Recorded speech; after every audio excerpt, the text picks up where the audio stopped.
Hello friends, welcome to this new interesting video on R and R Shiny, where we are going to build a project which will actually track the coronavirus cases which are continuously increasing in our nation. So this is my application that I have built. I have kept the application pretty simple.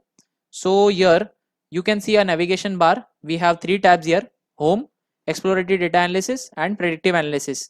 In the home tab we have the option to see the data itself. So this is the data itself. You can check out for all the entries in the data if you want. Then you can see the state-wise data, that is the number of confirmed cases, the number of cured cases and the death case in a particular state on a particular date. We'll check for April on the date after which coronavirus started. So we can see here that on this date, that is 13 April 2020, in the state of Punjab we had 167 confirmed case, 14 cured case and 11th deaths. In the third tab we have the predictive analysis of the number of cases which can be increased according to the trend which we are seeing in the analysis.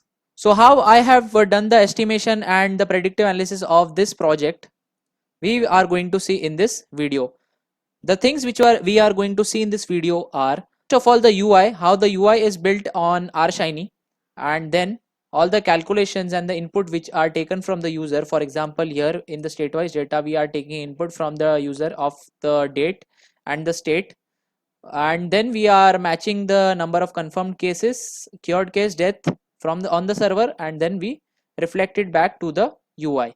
Finally, we will be seeing how this predictive analysis on the number of cases which are increasing is done in R. So let's check out the code for this project. We are into R Shiny now. First of all, we have two files here, that is server.r and ui.r. UI is the actual design that you have seen earlier. That is the things which you actually see on your application, on the Shiny application, R Shiny application, are written in the UI. The calculation part is done on the server, which is reflected back as reactive programming to the UI. So first of all, we'll see the UI file. So here we have the data. So this is the data which I will be sharing in the description below. So you can read the data using read CSV, and then so once the data is read, you can check out the data. So this is the data. So you can see all the fields here. We have serial number, we have the dates, we have the time, then we have the state where these cases have occurred. Then we have the confirmed Indian national, confirmed foreign national, the cured case, death case and the confirmed case. And on this data set, actually we are building this whole application. So if you want the updated data set, you can get it from the government websites. So next thing, as you have seen in the application, so let's rerun the application first. So as you see in the application, here we have the navigation bar. So we will first build the navigation bar, and inside this navigation bar we have this home tab which has three more tabs. So for that, the design is made in such a manner. So in the UI file, you can see the nav bar. Then in the nav bar, we have the home. Then in the home, we have three tab panels. That is the about. The second tab panel is the table where you can actually see the data set. And the third tab panel is the state-wise data where you can actually get the number of confirmed case, cured case and death case. So simply whenever you are opening any tab panel, so these are actually, you can imagine this like kinds of tags, HTML tags, and some part of the Shiny app UI is also similar to HTML. So here we have the navigation bar, we have the tab panels, three tab panels which has table and the state-wise data. After that we go to the second part of the tab, that was EDA, and inside the EDA we have a separate sidebar layout. So if you see EDA, so you can see this part, this comes under the sidebar layout and this is the main panel. Same way in the predictive analysis, if you see, so this part where we have the slider input, it is actually a part of the sidebar layout and this is the main panel. That is written in this tab panel EDA. First sidebar layouts are declared, then options for the radio buttons are given where we actually choose that whether we want to see the visualization of the number of cases in the form of bar chart or line. We can check it out from here. The third part, that is the predictive analysis part, that is written inside this tab panel predictive analysis, which also has a sidebar, and this header panel stands for the name which you can see on a fresh page. In this third page you can see this cases increased estimation. So this is due to this line, On the main part, we declare the output which we get from the server. So now let's check out the input first of all and how it is getting processed on the server, and we are getting the output on the UI back. So if you see this first part, that is table, so you can see here the whole complete table. So to get the table on the dataset which you are using, dt, then this is the command to display the table, that is data table output, and we are displaying the complete table. So here you can see this table variable which is coming from the server. So if you go and find the table here, so you can see here output table. So that input is getting in this server file. We are using the render table, which is a part of the server commands for this Shiny app, and from this dt render table we are directly displaying the df, that is the data frame, that is the complete table on the UI. The next part is the state-wise data, where we are actually taking two inputs from the user, that is the date and the state, and we are displaying the confirmed case, cured case, and the death case.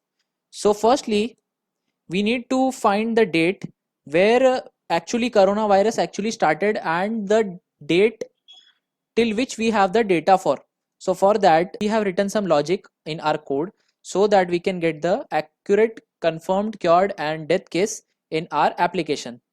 So let's check it out. So you can see here the UI part of the tab panel where we have the state-wise data. So inside the sidebar panel we have the date input to take the date input from the user. This is the label of the date input, and we have the maximum and the minimum date from the dataset which we have found out using this command. So if I just go and stop this, and if I check for the minimum df underscore date and run it, so you can see here that I get the minimum date where the cases actually started was on this date in India. And then if you want to check for the maximum date from the same data frame, so we can get it using this date, that the maximum date available in our data set updated is up till this date. So we have declared in the date input that the maximum and minimum should be, that is the date input should be between these two dates only. Then we have the second part in our input, that is first was the date and the second was the state. So as you saw in the data frame, we have here this column, that is state union territory, and here many states are repeated multiple times, but we only need the unique states. So we can go for it in such a manner that we can write unique df dollar enter, and you can see here that we actually get all the unique states that are present in our dataset for India. So that all will be displayed in the options of the input for the second part. Hence in this column we get this unique input for all the states. Then for this part, that is the EDA, we have the bar plot and the line plot, and whenever we press this radio button, so you can see here that the charts visualization for the cases, they change from the bar plot to the line plot. So let's see the code written for this part.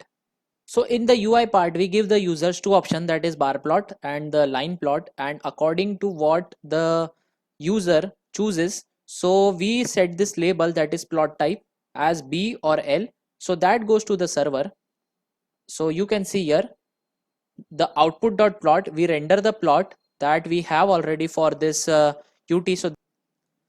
So this is the code that we have written for getting the bar chart, and this is the code for that we have written for getting the line chart. We have declared it in just an if and else because we only had two plots here. So directly we can say that if input plot type is equal to B, that is bar chart, so display this plot, else we can display the other plot.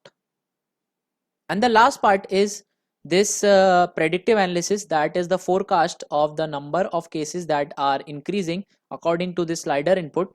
So how I have written the code for this part, so let's check it out. So for taking the input, first of all in the UI, you need to declare a slider input in the side panel of this predictive analysis tab. So if you check for this UI predictive analysis, we have a sidebar panel and the heading is case increased. Then we have the name of the slider input as SL1 label, and then this is written, slider input is actually written to actually display this slider input from where to where you want to display, that is the value, minimum, maximum, and the step size in the slider input, how much you want. So I have set the step size as 1 and it is from 0 to 10. So once this slider input takes the input from SL1, it will pass to the server. So to get the forecast, we are actually using a package called as forecast here. So you can see this library I have already attached to my code. Here you can see this plot output for this forecast library. So we are actually fitting it on this function auto.arima. We are fitting the number of confirmed cases. Forecasted case, we can get it from this forecast method on this fit object, and this x is actually the number of days that are getting passed from the slider input into this function that we have written. And finally, because it's a render plot, so it will display this plot, pass it to this output.plot, which will be displayed on. For this plot, we have simply written this plot function, then we have this main, that is column name, and we have declared the color. So that is what is actually being displayed here. So as I go on increasing the slider input, you can see the changes that are happening in the forecast. So this is how I have actually built this coronavirus tracker application. This is a very basic and simple tracker application that you can just practice on your home. So I will definitely provide you the link with the dataset. You can try something else with the same kind of application. Use your creativity to build a different app which is more accurate and more attractive than the one I have shown in this video. If you have any doubts regarding any of this part that I have shown in this video or any of the functions or program, feel free to write in the comment section. I will try to reply to them. Till then, if you like my work, please do hit the like, share and subscribe button.